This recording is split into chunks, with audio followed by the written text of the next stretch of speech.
Hello, and welcome to my presentation. In this presentation, I'll go over the problem of status quo sitcoms, both from the problem of the viewer's expectations and the constraints of the creative process and the producer. Then I will discuss how the Saturday Night sitcom escapes these problems through my first key term, the displacement of superiority, and my second key term, which is how that is manifested, which is the reversal of the disciplinary gaze. Then I'll look at case studies in the three sitcoms I examined, the first being BoJack Horseman, then The Office, and then Community. And then finally at the end we'll do a little wrap up. Hope you enjoy.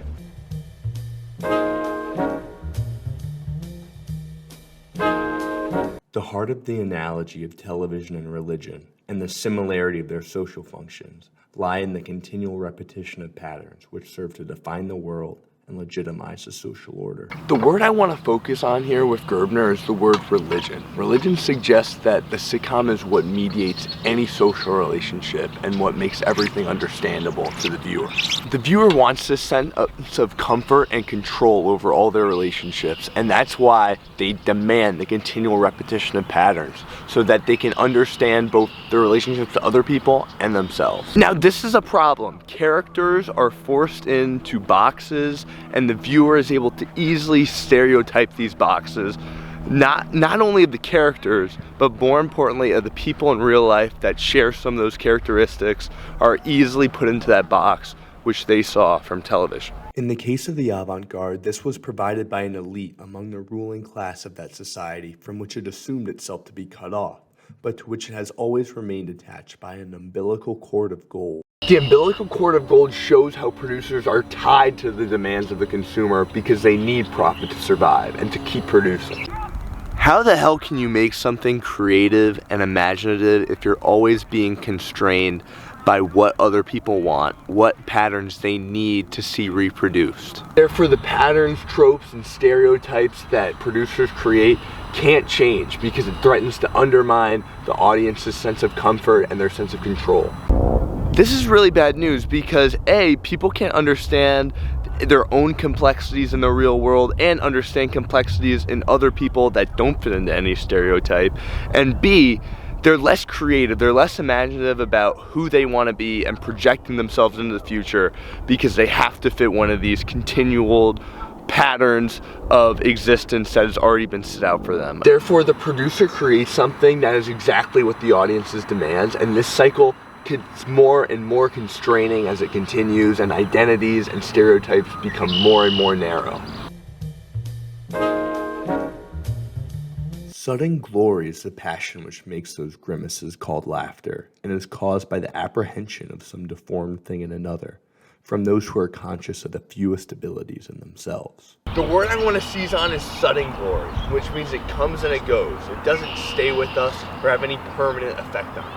In fact, the people who do humor this way are conscious of the fewest abilities in themselves. So already implicit in Hobbes' definition is the idea that this sense of superiority is fragile. The enjoyment that comedy offers is inseparable from the trauma associated with making conscious and unconscious connection.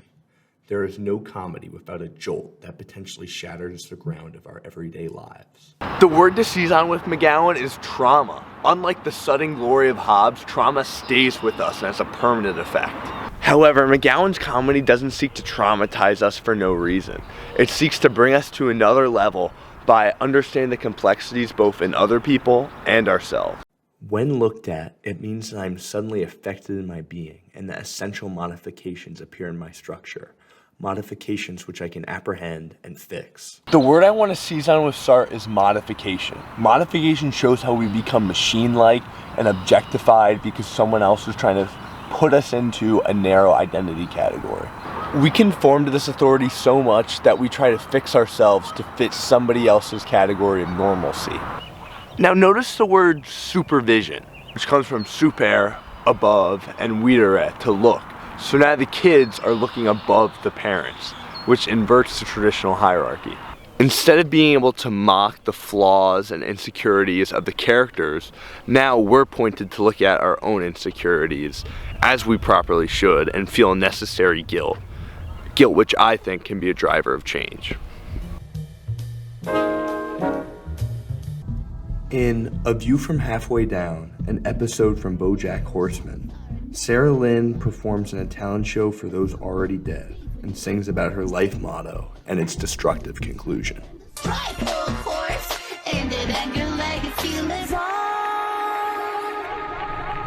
In this shot, Sarah Lynn's commodified through her red lipstick, the handprints on her breasts, and through her replication. Sarah Lynn is presented as a character that we can clearly laugh at and feel superior to. Additionally, the animated format makes us feel safe to do this sort of mockery since we don't think that any serious topics are going to be presented, but we're wrong. Don't stop dancing. Don't stop dancing. The most important thing about this shot is the angle. Sarah Lynn is looking down on us because we're complicit in this mess. Our addiction to her character caused her to go down this self-destructive path. Our comedy is quickly displaced by this new angle that gives us a sense of guilt, which is the necessary driver of change. In The Dundies, an episode from The Office, Michael Scott, the regional manager, offers racist jokes about Asians while emceeing his award show in hopes to make himself more popular with his employees.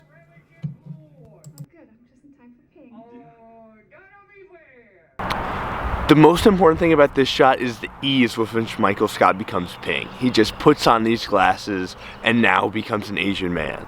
The idea that this is universally understood and that this joke, which is the crudest and lowest form of humor, can still be funny, shows something that is clearly wrong. And Mr. Horton, right? You know what I'm talking about. Can I get a drink? Oh, yeah. Therefore, the sitcom displaces this sense of comedy and shows us how we should not have laughed at that joke through its camera work and panning to an Asian character who's actually a real person in the show. Furthermore, where else for this scene to take place but Chili's, a mass-produced, American, oversimplified rendition of another culture? Through Chili's and the Asian glasses, we come to understand how we're dealing with simulacra of the authentic things.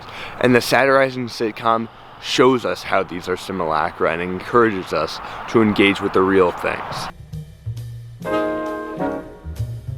In physical education, Abed is encouraged by the rest of the study group to talk to Jenny in an authentic but condescending way, since they fear that he will die alone.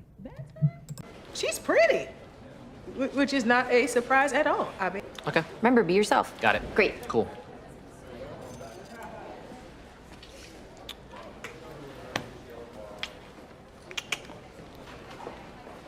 Abed, Yeah. what are you doing?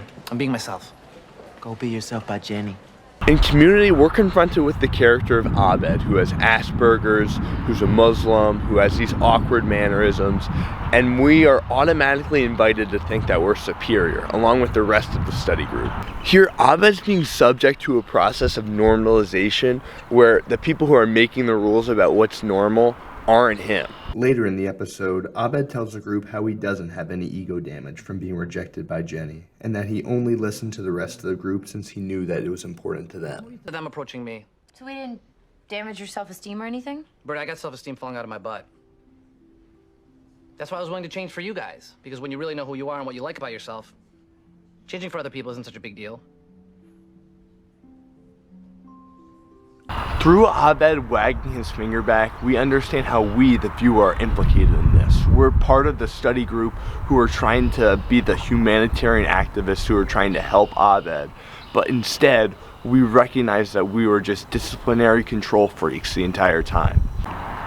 Our inability to recognize who we are and what we really like about ourselves shows how these disciplinary mechanisms have already ravaged our individualities, and how Abed's probably a more healthy identity than any one of us or the characters. In conclusion, I want yourself to ask 3 questions when you watch sitcoms. 1, why am I laughing? 2, is it formulaic and does it reinforce narrow stereotypes? 3, is there a way for me to engage in the real world instead of watching this sitcom? Thanks for watching. See ya. Go! Go!